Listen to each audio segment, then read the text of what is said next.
Hey everyone, this is smpratte, and today we're going to do a nice fun market discussion video about the 25th anniversary versus the 20th anniversary.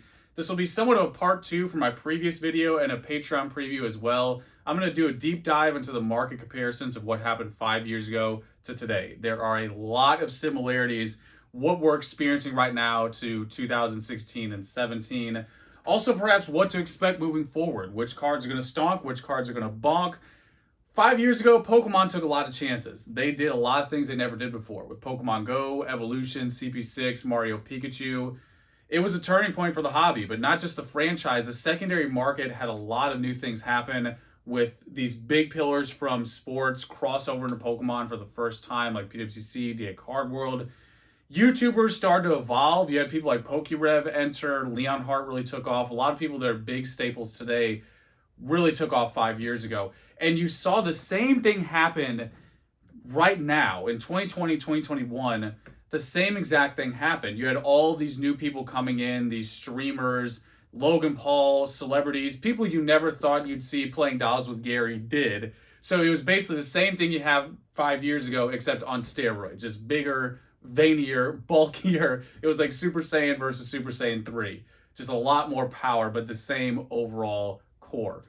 And I think one of the most eerily similar patterns that I've seen so far is the Watsi cycle. If you weren't around 5 years ago, Watsi did basically exactly what it's doing right now. You had new demand enter the market on existing supply, which naturally brought up the price. But over time, that new demand started to grade cards themselves, started to buy collections. Like these big stores have more resources and departments and employees who can go source more collections than just a guy in their grandma house. So naturally that brought more supply into the market and cooled off prices. So you had cards that, they went up a bit, stayed there. Some were big offenders like Skyridge Charizard at its peak was 4,500. And then when he jumped off without a parachute, he ended at about 1,500. But of course, both those prices are a steal compared to today's market. But that pattern is identical to what's happening right now. In 2020 and 2021, you had so many new people come into the game, so many new people entered, so therefore that same pattern of new demand on existing supply really brought prices up, and because there's more of it, because it's veinier and bulkier, it did it much faster and much greater. You had more of a meteoric rise than ever. You had everyone and their dog talking about it, but with time, now everyone and their dog is aware. So you have more people trying to sell, more people trying to flip, scalp, whatever the new word is. You have more people doing that. So that brings in supply. And what's interesting that I've noticed so far is not only is that pattern cyclical, but with more of it, all of these categories increase, including speed. So what I mean by that is the market self-corrects faster than it did back then. Now, don't hear this as, 2016, it was slow motion. It wasn't. Market was still pretty liquid, but today it's just even more liquid. It's even faster. It's just NOS boosted. It's just so fast. Everything is so quick today. And part of that is because everybody and their dog is trying to sell. Everyone's hashtag big moving, hashtag entrepreneur, hashtag baller. You have a lot of that stuff happening today in a way that you didn't 5 years ago. And part of that might also apply to that, all these platforms are bigger, like Instagram's bigger, YouTube's bigger. 5 years ago, nobody was talking to you, flexing their grandma house. Nobody was doing that back then. In 2016, it was just all hand videos of people doing pack openings, PSA returns, no type of market discussion, where now everybody's got an opinion. Everybody's apparently an expert, even though they've been here 6 months. There's a lot of that going on. And again, just every single category has more. So that all funnels into why you're seeing corrections so quickly or retraces so quickly on certain cards because of that process that we experienced 5 years ago. And I also talked about before the K-shaped recovery. We're really seeing that play out. And the K-shaped recovery doesn't mean that everything on the upper K just continues to climb. It just means this upper K is not going to retrace as hard. Some of it will continue to grow or sustain. Some might dip a bit. But that lower K is your modern stuff that's still being printed, cards that have a ton of supply, like Base Unlimited, things like that. That stuff's going to be your worst offender because it's heavily reliant on that new growth. It's heavily reliant on popularity. When popularity is your only variable, you're down there on the lower K. So that K-shaped recovery is really capitalizing right now, and you really see the cards that are difficult to acquire, difficult to grade, rare, scarce boxes, things like that are either increasing still or holding their prices, where a lot of the other stuff that is heavily based on popularity is seeing that reaction now, because again, that process of new popularity is eventual supply will come out. And we're seeing it now. Everybody and their dog, guess what happens when they read the BuzzFeed article? Guess what happens when they see Logan Paul's video? They go to their closet, and what's going to be in that closet? Not going to be a Trophy Kangaskhan, not going to be a trophy card, not going to be probably a sealed Skyridge box or something like that. Probably going to be a binder full of Watsi cards, and that's what you're experiencing. Or modern stuff that you could buy on a shelf. The shelf is just it's like the pre-closet. It's where the cards will go. It's where they will go from the shelf to the closet. So they're both really the same. It's semantics at the end of the day. So that's what you're getting right now, and that's why that lower K is reacting the way it is. Wouldn't be a Patreon preview without the sponsored sip. Now, something else that's interesting, that's actually different from 2016-17. So we talked about what's similar, like almost one-to-one carbon copy is the Watsi cycle. But what's different is modern. So modern in 2016-17, outside of evolutions, was dog water. Like it was like the gray background in like some old cartoon that was, that wasn't animated, because nobody was talking about it. Nobody was excited about it. It was just something that was there. And to give you some data behind that, like boxes were going for $80 to $90 retail. Like when I say $80, I mean some boxes were $79.99. Like that's better than some people's distribution prices.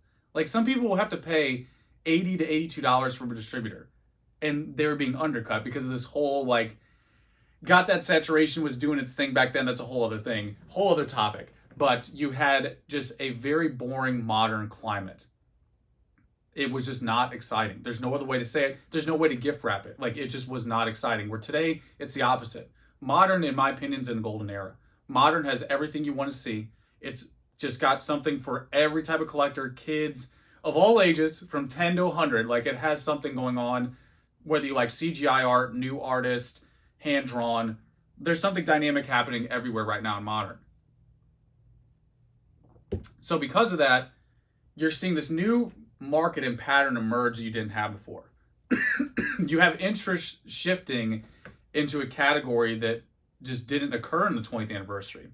Back then, people really weren't excited about modern because it was the same thing every time. It was the Lisa Frank Hyper Rares. It was the 5-band full arts with the little diagonal sheen that I don't think really anybody was crazy about. In fact, I think like it might have been a step back from XY to Sun Moon, but let's get out of the weeds. That's too weedy.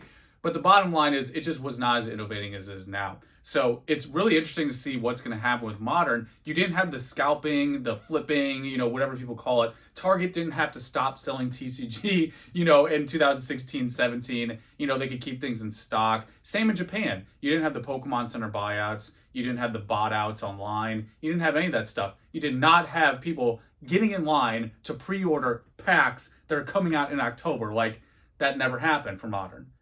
So this is a whole new emerging, not only market, but just pattern that's very fresh, and why I wanted to talk about that, because I think the thing to learn from that is that there's a new interest, or part of a transition of interest from like maybe the cool down of certain set cards. People are looking for something exciting. Whenever there is an exciting release, why you have the scalping, bot outs, and things like that is usually because it's exciting. No one's going to buy out Chilling Reign, no one's doing that. Even Shining Fates, it was not as chaotic as something like Eevee Heroes or what the 25th anniversary is probably going to look like.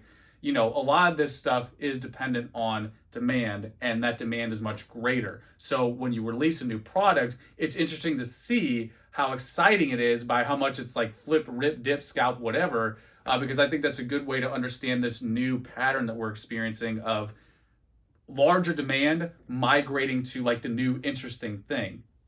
I think a really good way to drive this point home is Delivery Charizard. Like how many videos about Delivery Charizard have we heard, and the card doesn't even exist? Like I know you have those like went out the back door type things on Mercari, but that card was never officially released, and you still have people talking about it. Why? Because it's an exciting concept. People want to see more of it.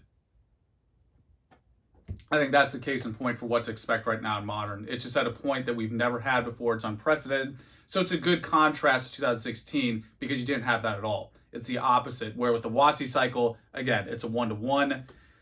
Pretty much exactly what you're experiencing back then, but just bigger, just bulkier. It's just the same thing, but just faster, more money, more speed, more correction. Everything happens faster because everybody and their dog's selling. That's one of the closing points I want to talk about is that everybody is selling. My friends at hockey are selling. Everyone I talk to is going through their cards. And again, what are those cards going to be? What's going to be in that closet? I said this before. That's the question to ask. What's going to be in that closet? Is it going to be that Tropical Wind from the TMB? Probably not. It's probably going to be a lot of the base unlimited stuff. Probably a lot of the average things you could buy back then. That's what people are doing. And one thing I really wanted to talk about here at the end is the short term versus long term, because one of the final lessons, if you stuck around, one of the just golden nuggets from that time was the PSA 9 Watsi buys. Back then, PSA 9 Watsi cards were a buy. It was so boring to buy them, And why I say that is because that was the hard thing to do. When cards are going up hand over fist, when you buy a card and it increases the next day, that's inherently exciting, right? But when that stops happening, the hard thing to do is stay the course. The hard thing to do is condition yourself to look long-term versus short-term. The two-dimensional people with paper hands and paper minds, short-term focus, short-term minds fear faster. And those risks are going to collapse faster, and they're going to give away their value to someone else who can hold it longer. Those three-dimensional buyers who have diamond hands and diamond minds, they see long-term. And I'll just be real with you. I've never had more capital, cards, and knowledge at any point in time. So a retrace to the floor, forget 2016, let me get 2010. Let me get pre-social media, give me those prices.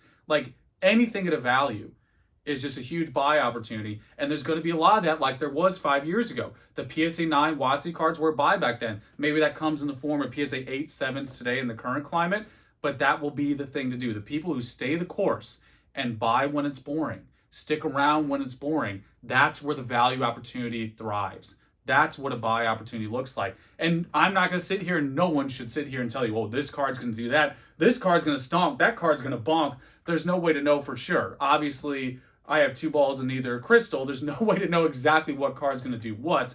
But if you do focus on the fundamentals, you'll probably have a better chance. And of course, if you were around 5 years ago, you definitely have a great history lesson to help you navigate what's to come in the future, because I think what we experienced back then is just starting right now. I don't think we are finished with that cycle. I think we're in the beginning stage of that cycle where things are starting to correct. More supply is going to hit the market. The dreaded PSA backlog, we've talked about it forever, that has not come out. We've seen little bitty waves here and there, but that water retracing has not sent us the tidal wave yet of whatever Charizard stock is awaiting us. So there's a lot to see. There's a lot to happen, but I think knowing what happened 5 years ago is going to be the best way to navigate what is going to come.